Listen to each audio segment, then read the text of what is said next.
오늘 보실 말씀은 누가복음 20장 41절에서 47절까지입니다.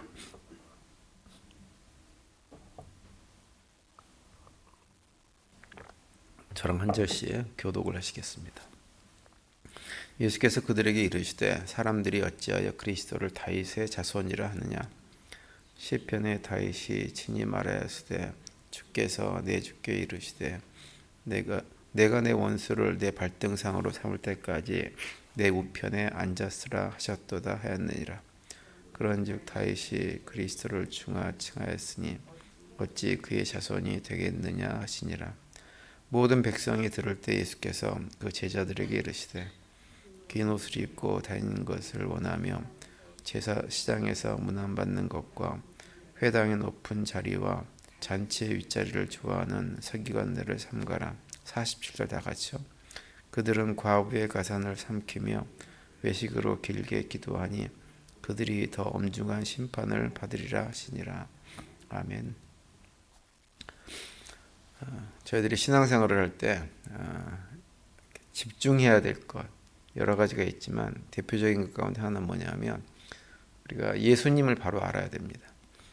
예수님을 바로 알아야 하나님을 바로 알 수 있고요. 하나님을 바르게 알아야 우리의 신앙생활을 바르게 할 수가 있습니다. 근데 반대로 예수님을 바르게 알지 못하면 하나님도 바르게 알 수 없고, 하나님을 바르게 알지 못하면 우리가 하는 신앙생활의 모든 행위들도 자칫 헛된 행위가 얼마든지 될 수가 있는 거죠. 그래서 우리가 신앙생활 하면서 성경을 읽으면서 예수님을 정확하게 알기 위해서 최선을 다해야 합니다. 그래서 예수님을 바르게 알려면 우리가 특별히 해야 될 것이 뭐냐면 성경을 열심히 읽어야 되고, 성경을 읽을 때 그냥 읽는 것이 아니라 우리 안에 살아계신 성령 하나님을 의지하는 마음으로 그 인도하심을 구하면서 성경을 읽어야 성경을 통한 예수님의 모습을 제대로 파악할 수가 있습니다. 그런데 성경의 어떤 성령의 인도하심 없이 그냥 성경을 읽게 되어지면 아무리 성경을 많이 읽고 전문적인 연구를 한다고 해도 그런 노력이 다 헛된 노력이 되어지고, 거꾸로 오히려 예수님에 대해서 엉뚱한 소리를 얼마든지 할 수가 있어요. 이단들 보면 정말 엉뚱한 소리 많이 하죠.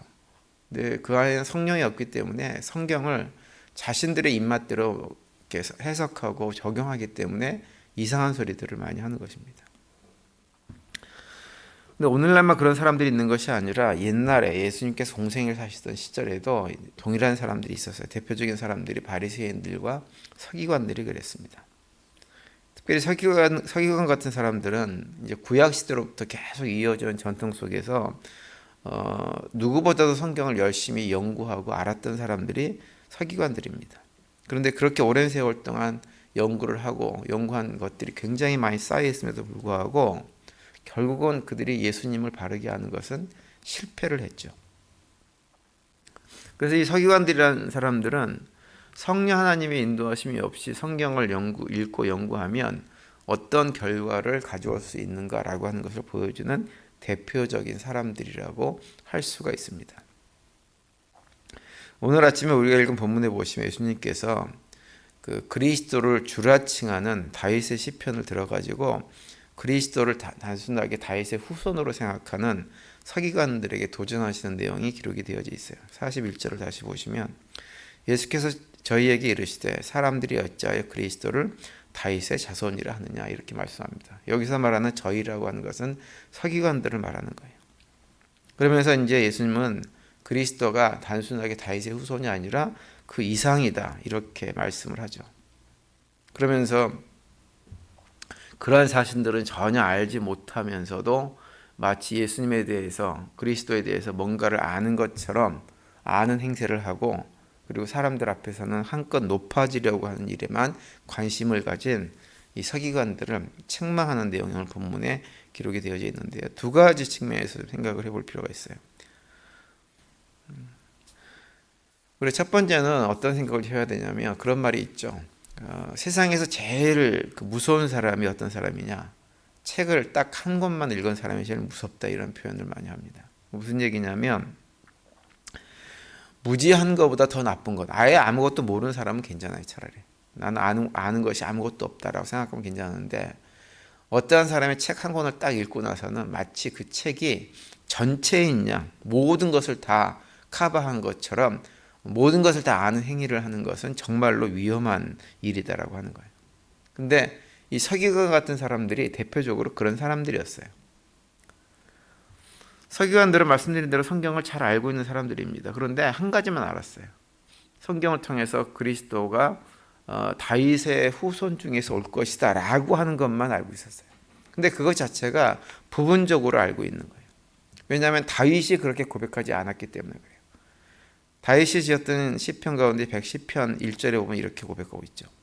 여호와께서 내 주에게 말씀하시기를 내가 내 원수로 내 발등상 되게 하기까지 너는 내 우편에 앉으라 하셨도다. 이렇게 말씀합니다. 여기서 여호와께서 내 주에게 말씀하셨다라고 고백하는 것은 뭐냐면 여호와께서 그리스도에게 말씀하셨다라고 하는 거예요. 그러니까는 다윗도 그리스도를 자신의 주라고 고백을 한 거죠. 자신의 주라고. 그런데 서기관들은 다윗이 이렇게 고백했던 시편 내용을 누구보다도 잘 알고 있었던 사람들입니다. 그래서 다윗이 그리스도가 단순하게 다윗의 후손이 아니라 다윗보다 더 앞선 다윗의 뿌리가 되는 다윗의 주인이라고 하는 것을 알고 있었음에도 불구하고 그것은 얘기하지 않는 거예요. 말하지 않는 거예요. 그래서 그걸 마치 모르는 것처럼 행세를 하면서 그냥 그리스도를 다윗의 후손이다 이렇게만 주장을 하면서 신앙생활을 했습니다. 근데 성경은 우리한테 반복해서 무엇을 얘기해 주냐면 그리스도는 단순하게 다윗의 후손이 아니고 다윗의 주인도 되시는 분이다. 다시 말하면 다윗의 뿌리가 되시는 분이 누구냐? 그리스도다. 이렇게 우리에게 성경이 소개를 하고 있어요.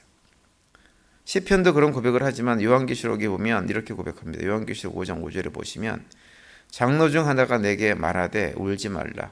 유다 지파의 사자 다윗의 뿌리가 이기었으니 이 책과 이 일곱인을 떼시리라 하더라. 이렇게 얘기합니다. 여기서 유다 지파의 사자 다윗의 뿌리는 누구냐면 바로 그리스도를 말하는 거예요.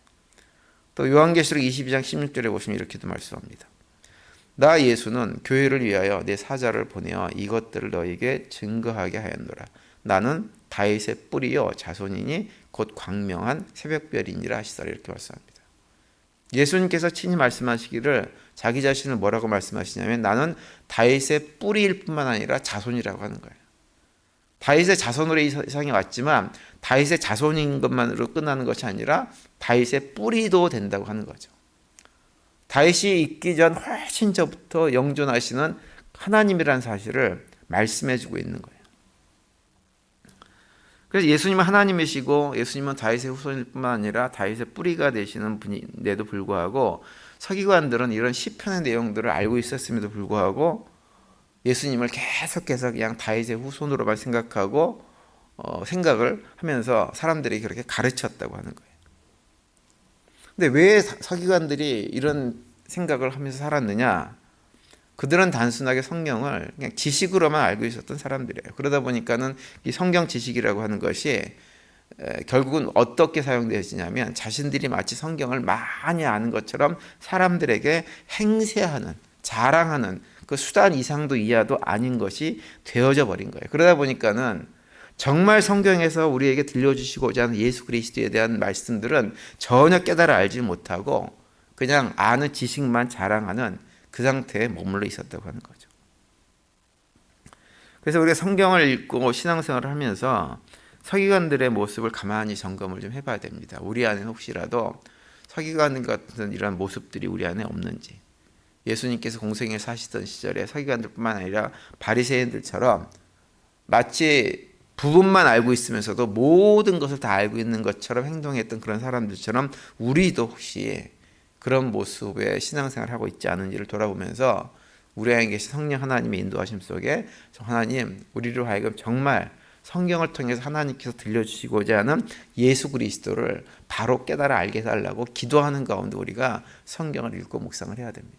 그럴 때 성경을 통해서 하나님께 들려주시고자 하는 메시지들을 제대로 받고 그리스도를 깨달아 알아서 우리의 신앙생활을 건강하게 세워나갈 수가 있는 것입니다.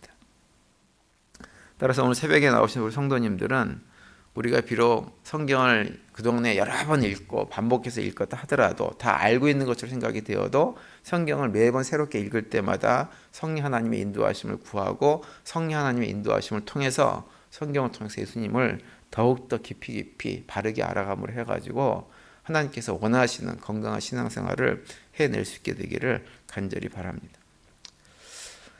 그리고 이제 오늘 보면 후반부에 보시면 예수님께서 하나님에 대해서도 그렇고 예수님에 대해서도 그렇고 제대로 알지 못하는 바리새인들, 이 어리석은 바리새인들의 삶에 대해서 책망하는 모습이 또 한 가지 나옵니다. 46절에 이렇게 말씀하고 있으세요. 긴 옷을 입고 다니는 것을 원하며 시장에서 문안받는 것과 회당과 상자와 잔치의 상석을 좋아하는 서기관들을 삼가라, 이렇게 말씀하세요. 앞서 말씀드린 대로 바르게 신앙생활을 하는 것은 바르게 예수님을 아는 것으로부터 가능합니다. 예수 그리스도는 이 세상에 만왕의 왕으로 오신 분이지만 동시에 그분은 어떤 분이시냐면 종의 모습으로 이 땅에 오신 분이에요. 그래서 예수님은 이 땅에 오셔서도 자기가 하나님이시고 만왕의 왕이기 때문에 높은 자리에 앉고 이런 걸 원하셨던 것이 아니라 본인이 종의 모습으로 이 세상에 오신 것을 기억하시면서 자기 자신을 드러내기보다도 다른 사람들을 회복시키고 세우고 하는 일에 훨씬 더 관심이 많았던 분이 우리 예수님이십니다. 우리가 성경을 통해서 예수님을 바로 안다고 하는 것은 다른 말로 하면 바로 그러한 예수님을 닮아가는 거예요. 근데 서기관들 같은 사람들은 성경을 통해서 예수님을 바르게 알지 못했고 하나님을 바르게 알지 못했기 때문에 그런 불완전한 지식을 가지고 있었기 때문에 결국은 예수님하고는 완전히 반대되는 삶을 살았던 사람들이 서기관들이라고 하는 거예요. 그런 사람들을 예수님께서 뭐라고 말씀하시냐면 삼가라, 조심해라, 이렇게 말씀을 하고 있는 것입니다. 사람들 앞에서 자신들의 신분을 드러내기 위해서 신분이 드러나는 옷을 입고 사람들이 알아주기를 원하고 사람들이 모이는 자리에 가면 늘 상석을 차지하는 것, 가난하고 힘든 사람들의 삶을 돌아보고 그들을 도와주고 한 삶을 살기보다는 그러한 자들에게조차도 무난받고 인정받고 높임을 받는, 그러면서도 기도할 때는 길게 기도하면서 마치 자신이 기도를 대단히 훌륭하게 한 사람인 것처럼 사람들에게 드러내고 보이는 이런 일을 했던 사람들, 서기관들, 이런 모든 행위들을 예수님께서 뭐라고 말씀하시냐면 거짓되고 왜곡된 신앙생활을 하는 사람이라고 예수님께서 말씀하시면서 그런 서기관들의 신앙생활을 닮지 말라고 말씀을 하고 계시는 거예요. 우리가 잘 아는 디모데후서 3장 17절에 보시면 이렇게 말씀하고 있죠. 이는 하나님의 사람으로 온전케 하며 모든 선한 일을 행하기에 온전케 하려 함이니라, 이렇게 말씀을 하고 있어요. 여기서 말하는 이라고 하는 말은 어떤 의미냐면 하나님께서 성경을 성령의 감동으로 우리에게 주신 이유는 이런 말이에요. 그 이유는 무엇이냐? 하나님의 사람인 우리들로 하여금 온전케 하되, 어떤 온전함이냐? 선한 일을 행하기 온전케 하려 함이라고 말씀을 하고 있는 거예요. 여기서 선한 일이라고 하는 것은 다른 것이 아니라 바로 예수 그리스도를 온전하게 아는 것을 말하는 것입니다. 그냥 착하게 살고 온유하게 살고 베풀고 나누고 이런 삶이 아니라 예수 그리스도를 온전히 알아서 예수 그리스도의 성품을 닮아가는 일, 그걸 말하는 거예요. 그것을 하는 것에 온전하게 하기 위해서 주신 것이 무엇이냐? 성경이라고 하는 거죠. 그러니까 성경을 제대로 알면, 성령 하나님의 인도하심을 받고 성경을 제대로 깨달으면 예수님으로 온전하게 닮아갈 수가 있게 된다고 하는 거예요. 서기관들처럼 겸손하지 못하고 교만하고 연약한 이웃들은 돌아보지 않고 성경을 믿기보다는 성경을 받기 원하는 이런 삶을 사는 것이 아니라 그 반대의 삶, 예수님께서 이 땅에 사셨던 그런 삶들을 닮아서 살아갈 수가 있게 하기 위해서 주신 것이 무엇이냐? 성경이기 때문에 성경을 바로 알면 그러한 삶을 살 수 있게 된다고 하는 거죠. 신앙 연륜이 깊어진다고 하는 것은 무엇이냐? 바로 그런 예수님의 모습을 점점 깊이 닮아가는 것이 바로 신앙 연륜이 깊어지는 것입니다. 그래서 예수님처럼 우리도 낮은 자리에 앉아서 다른 사람들을 오히려 높이는 삶을 살아가지고 사람들이 나를 알아주기보다는 오히려 나의 삶을 통해서 예수님이 드러나는 것을 원하고 내 이익만 챙기기보다는 다른 사람의 유익을 위해서 살아가고 내 혼자 편하기보다는 다른 사람의 편안함을 위해서 기꺼이 희생하는 삶을 살아가는 것, 그것이 예수님의 모습이고 우리들이 닮아가야 될 모습이라고 하는 거죠. 그것을 성경을 제대로 알면 그러한 삶으로 살아지는 것입니다. 저는 우리 교회 성도님들이 성경을 열심히 읽고 계시는데 성경을 읽으실 때마다 성령 하나님의 도우심을 받아서 바로 그 예수님의 모습을 더욱더 깊이 닮아가는 삶을 살아낼 수 있게 되기를 간절히 바랍니다. 오늘 하루도 그런 고백 가운데 믿음의 길을 걸어가시면서 승리하시고 그 가운데서 더 주님께 주신 평강을 누리며 살아가는 저희 모두가 될 수 있게 되기를 간절히 축원드립니다.